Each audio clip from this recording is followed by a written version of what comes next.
Anda kembali di iNews Prime. Pemirsa, kisah Santi Warastuti yang memperjuangkan penggunaan ganja medis untuk pengobatan anaknya mendapat sorotan publik hingga pemerintah. Wakil Presiden Kiai Haji Maruf Amin meminta MUI membuat fatwa tentang penggunaan ganja untuk kebutuhan medis.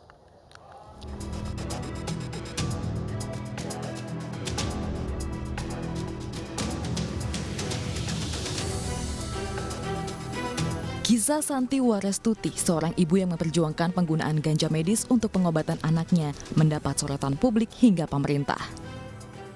Sudah lebih dari 7 tahun, Santi merawat anaknya yang mengidap cerebral palsy atau penyakit kelumpuhan otak. Santi mengaku membutuhkan ganja medis untuk mengobati anaknya. Berbagai upaya ditempuh Santi hingga menyambangi pimpinan DPR untuk beraudiensi terkait permohonan legalisasi ganja. Terutama untuk mengatasi kejangnya, Pak. Yang utama itu karena setiap anak CP itu hampir semua disertai kejang. Setiap kejang terjadi pasti anak akan mengalami kemunduran dan itu sangat menyakitkan bagi kami karena untuk maju sedikit saja itu susah apalagi disertai kejang. Jadi tambah mundur. Wacana legalisasi ganja terus menyeruak dan mendapat dukungan dari sejumlah pihak. Masalah kesehatan itu saya kira ya harus kecuali harus membuat fatwa baru. Harus membuat fatwa baru. Bolehkannya itu ya artinya ada kriteria. Jadi saya minta nanti MUI supaya segera membuat fatwanya untuk bisa dipedomani oleh DPR. Jangan sampai nanti berlebihan dan menimbulkan kemudaratan. Wacana penggunaan ganja medis terus menyeruak dan mendapat dukungan dari sejumlah pihak.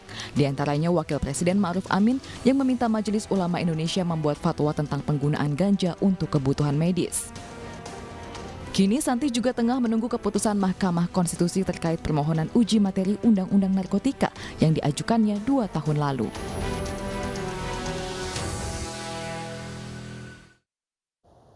Dan untuk membahasnya, pemirsa telah bergabung bersama kami Asrorun Niam Soleh, Ketua MUI Bidang Fatwa, Selamat Pribadi, dosen Fakultas Hukum Universitas Bhayangkara, dan Singgih Tommy Gumilang, aktivis Lingkar Ganja Nusantara. Assalamualaikum, selamat malam, Bapak-Bapak. Selamat malam, Mas Abraham. Ya, saya ke Pak Asrorun terlebih dahulu. Pak Asrorun, ini permintaan orang yang saya anggap dekat dengan Anda, Abah, kemudian juga Wakil Presiden dan juga sesepuh di MUI begitu ya. Artinya Anda dan kawan-kawan di MUI punya tanggung jawab moral yang lebih besar untuk menjawabnya. Bagaimana? Ya, terima kasih ya. Yang pertama, harapan itu harus didudukkan secara proporsional sebagai wujud respon atas isu mutaakhir yang terjadi di tengah masyarakat, khususnya terkait dengan diskursus mengenai pro kontra legalisasi ganja untuk kepentingan medis didasarkan kepada kondisi faktual adanya kebutuhan untuk kepentingan pengobatan ya. Maka Wakil Presiden sebagai Ketua Dewan Pertimbangan dalam momentum rapat pimpinan Majelis Ulama Indonesia juga menyahuti isu yang terjadi di masyarakat dengan perlunya ada respon keagamaan dari Majelis Ulama Indonesia. Sampai di sana, mohon maaf saya potong Pak Asrorun, artinya isu yang ditanggapi sudah dianggap darurat dan genting sehingga harus dikeluarkan fatwa dari MUI? Tepatnya ini sebagai wujud respon atas isu yang muncul di masyarakat ya, karena memang fatwa itu kan karakteristiknya adalah jawaban atas pertanyaan dan juga masalah yang muncul di masyarakat yang berkaitan dengan masalah keagamaan. Nah, sementara isu ganja ini tidak hanya soal isu kesehatan dan juga isu soal penyalahgunaan, tetapi di situ ada isu agama. Prinsipnya kan setiap yang memabukkan itu haram. Akan tetapi ketika ada kebutuhan mendesak untuk kepentingan penyelamatan jiwa, maka ada hukum khusus. Oke. Nah, sejauh mana hukum khusus itu bisa mengubah kondisi dari yang asalnya tidak boleh menjadi boleh, kan butuh pendalaman. Oke. Nah, disinilah pentingnya diskusi lanjutan ya Mas. Oke, saya bergeser sedikit ke Pak Slamet. Pak Slamet, Ya, tidak sedikit yang menganggap bahwa apa yang disampaikan Pak Maruf Amin, Pak Wakil Presiden, dan itu ditindaklanjuti oleh MUI adalah pintu masuk legalisasi terbatas ganja sebagai medis. Kalau Anda melihatnya seperti apa? ya, saya ingin berbicara dari sudut hukum. Saya sekarang sedang membawa Undang-Undang Nomor 35 Tahun 2009. Saya ingin membaca di dalam pasal 7. Narkotika hanya dapat digunakan untuk kepentingan pelayanan kesehatan dan atau pengembangan ilmu pengetahuan dan teknologi. Artinya kalau memang untuk kepentingan kesehatan medis boleh. Yang tidak boleh adalah disalahgunakan. Namun disambung dengan pasal 8 bahwa golongan 1 itu tidak boleh untuk digunakan untuk pelayanan kesehatan ayat 1. Tapi ayat 2-nya dalam jumlah terbatas boleh. Misalnya untuk penelitian, untuk pendidikan, untuk kesehatan dengan rekomendasi menteri yang terkait, yaitu Menteri Kesehatan dan Pengawasan Obat-obatan dan Makanan. Artinya isu legalisasi ganja itu terlambat menurut saya kalau kita lihat dari sisi hukum. Oke, Anda melihat sederhana itu hanya sekedar rekomendasi saja. Kalau hanya rekomendasi saja, mengapa lantas orang begitu kesulitan untuk mendapatkannya? Ini seorang ibu yang harus membawa spanduk untuk menemukannya. Kemudian juga kita ingat kasus Fidelis juga sampai pernah harus masuk penjara demi istrinya. Iya, ibu itu adalah leg spesialis, artinya khusus, harus kita bantu. Tentu perbantuan itu harus benar-benar sesuai dengan prosedur, sesuai dengan ketentuan sebagaimana di dalam pasal 7 dan pasal 8 Undang-Undang Narkotika. Karena boleh kalau untuk kesehatan, tetapi yang tidak boleh adalah disalahgunakan. Ada dua hal soal narkotik itu. Soal ganja. Apakah ganja itu sebagai bahan untuk obat penyembuh? Itu yang pertama. Yang kedua, apakah ganja itu sebagai mengurangi beban kesakitan? Saya tidak tahu karena saya bukan orang medis. Dan Bu Santi sendiri juga tidak menunjukkan apakah ada keterangan dokter yang memang putranya itu membutuhkan ganja. Karena apa? Saya belum tahu karena saya bukan orang medis. Ada zat pengganti dari ganja. Tapi logika sederhana sampai di sana, karena itu bukan keahlian kita. Seorang ibu tidak akan mau memberikan sesuatu yang justru menyakiti anaknya. Seorang ibu akan melakukan apa saja untuk memastikan anaknya selamat. Seperti itu juga yang pernah dilakukan oleh Fidelis untuk menyelamatkan istrinya, namun sudah berpulang begitu. Termasuk untuk mengajukan izin supaya mendapatkan rekomendasi. Boleh. Ya, beruntung kalau mereka bisa bertemu dengan menteri dan bisa memberikan rekomendasi satu persatu untuk banyak warga. Tapi saya akan bergeser ke Pak Singgi. Pak Singgi, apa yang Anda cermati? Ya, menurut saya justru ini sebuah langkah maju. Selamat malam dan selamat. Saya melihat ini sebuah langkah maju karena sebagai penasihat hukum Lingkar Ganja Nusantara, di lapangan selama ini saya dulu juga pernah berada memperkuat skuad LBH Lembaga Bantuan Hukum Bayangkara di PN Jakarta Selatan. Itu menemukan fakta bahwa banyak pengguna ganja yang ketangkep di lapangan ini justru mereka punya alasan mereka pakai ganja karena mereka mungkin susah tidur, mungkin susah konsentrasi, ADHD, mungkin artinya untuk relaksasi ya. Mungkin membantu fokus. Terus di buku ini, di buku Hikayat Pohon Ganja ini yang kita tulis, itu terdapat lebih dari 19 penyakit yang bisa disembuhkan pakai ganja di bab Oke. 3 judulnya ganja materia medika. Pak Singgi, saya mau fokus terhadap kasus-kasus yang dalam kegentingan tertentu mereka membutuhkan itu. Seperti apa yang sudah dilakukan oleh Ibu Santi, apa yang pernah dilakukan oleh Fidelis. Ini nampaknya menggugah hati kita. Orang tua pasti akan melakukan upaya apapun untuk menyelamatkan anaknya. Anda menilai akan seperti apa langkah upaya legalisasi ganja medis ini di Indonesia? Nah, kebetulan saya juga kuasa pemohonnya Ibu Santi untuk melakukan uji material ke Mahkamah Konstitusi, yaitu penjelasan pasal 6 dan pasal 8 Undang-Undang Narkotika. Mengapa narkotika golongan 1 yang juga punya manfaat obat tidak dapat digunakan sebagai obat? Khususnya ganja yang terbukti secara literatur di seluruh dunia, banyak hasil-hasil riset negara-negara yang sudah melakukan riset itu berhasil menemukan bahwa ganja termasuk salah satu bahan obat yang relatif murah untuk masyarakat. Justru di Indonesia sendiri belum dimanfaatkan Pak karena Singgi, terhalang. kan tadi sudah dijelaskan oleh Pak Slamet soal undang-undangnya, ada diatur di sana dan disebutkan rekomendasi menteri. Barangkali Anda sebagai kuasa hukum Bu Santi bisa mengajukan permintaan rekomendasi kepada menteri. Iya, terima kasih. Jadi kita lebih mendorong agar ganja dapat dimanfaatkan untuk pelayanan kesehatan dalam rancangan undang-undang narkotika yang baru. Mengapa?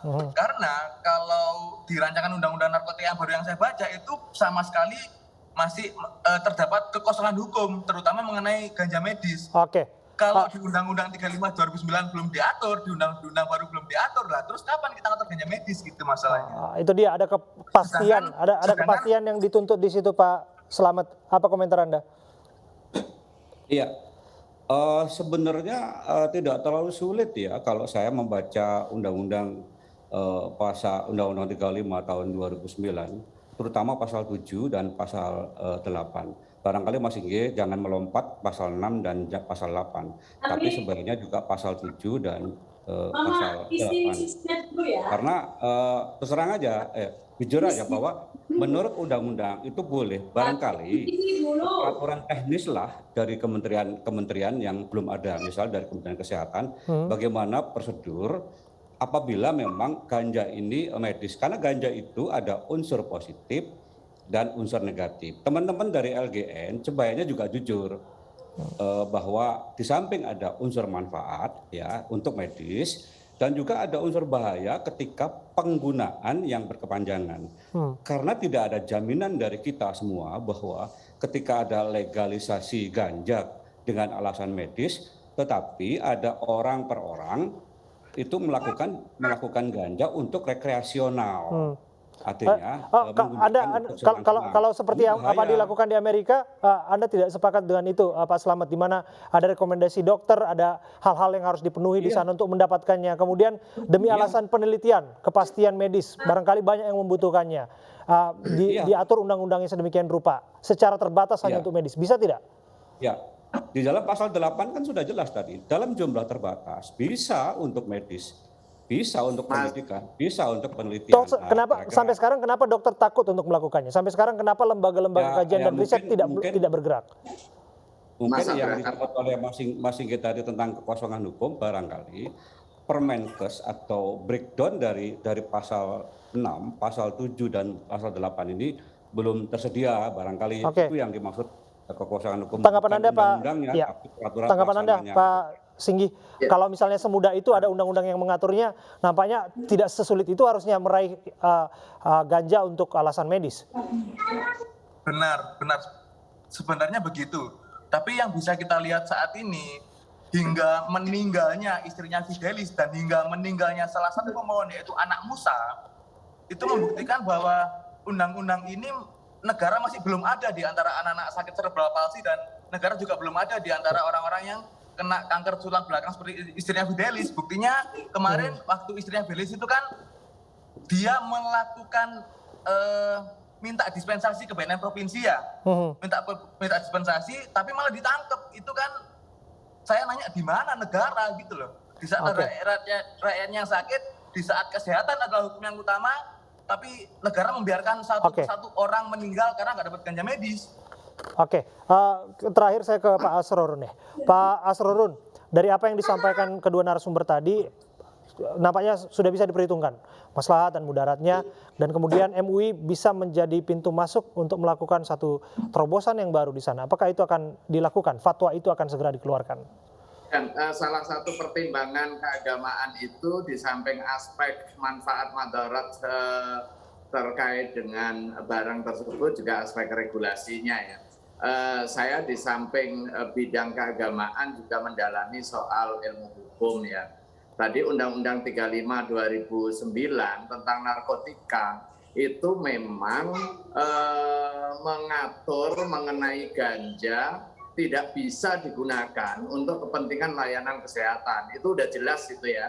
Pasal 8 itu di dalam ketentuannya untuk yang golongan 1 itu dikecualikan untuk kepentingan pelayanan kesehatan, tetapi ada pemanfaatan terbatas untuk kepentingan pengembangan ilmu pengetahuan dan teknologi. Nah, inilah masalahnya sebenarnya yang menjadi problem yang dialami oleh Ibu siapa itu ya? Ibu Santi.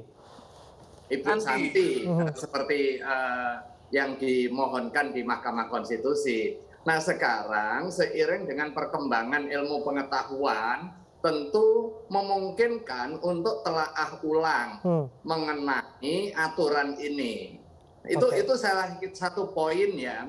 Tetapi telaah ulang itu harus mempertimbangkan seluruh anasir, tidak bisa hanya satu bidang, kemudian kita mengambil satu kesimpulan utuh. Unsur apa saja itu? Ada unsur sosial, ada unsur ekonomi, ada unsur kemanfaatan personal, kemanfaatan publik, dan lain sebagainya. Baik, kita akan tunggu seperti apa kajiannya Bapak-Bapak. Terima kasih atas waktu Anda Pak Asrorun, Pak Singgi, dan Pak Slamet. Semoga apapun yang dirancang ini akan betul-betul bermanfaat bagi mereka yang membutuhkannya. Pemirsa, diduga hendak bertransaksi seorang kurir sekaligus DPO bandar narkoba diciduk polisi di Kota Padang, Sumatera Barat. Penangkapan berlangsung dramatis karena pelaku berusaha untuk melawannya.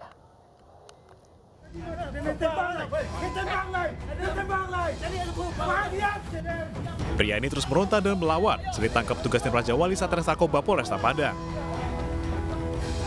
Ia diciduk di daerah Kalubuk, Kuranji, Kota Padang saat akan bertransaksi narkoba. Saat diinterogasi, kurir dan DPO bandar narkoba ini terus berkilah. Namun usai digeledah, petugas menemukan satu paket sabu di kantong bajunya. Berdasarkan hasil penangkapan, ditemukan pada badan tersangka satu paket narkotika golongan sabu yang sempat dibuang pada saat penangkapan. Kemudian di depan para saksi-saksi, tersangka mengakui bahwa saya menyimpan narkotika itu adalah karena tuntutan ekonomi.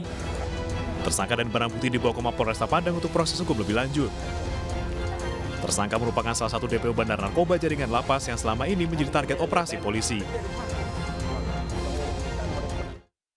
Mobil pengangkut minyak mentah pecah ban dan meledak. 5 rumah di sekitarnya ikut terbakar. Informasinya kami hadirkan untuk Anda saat lagi.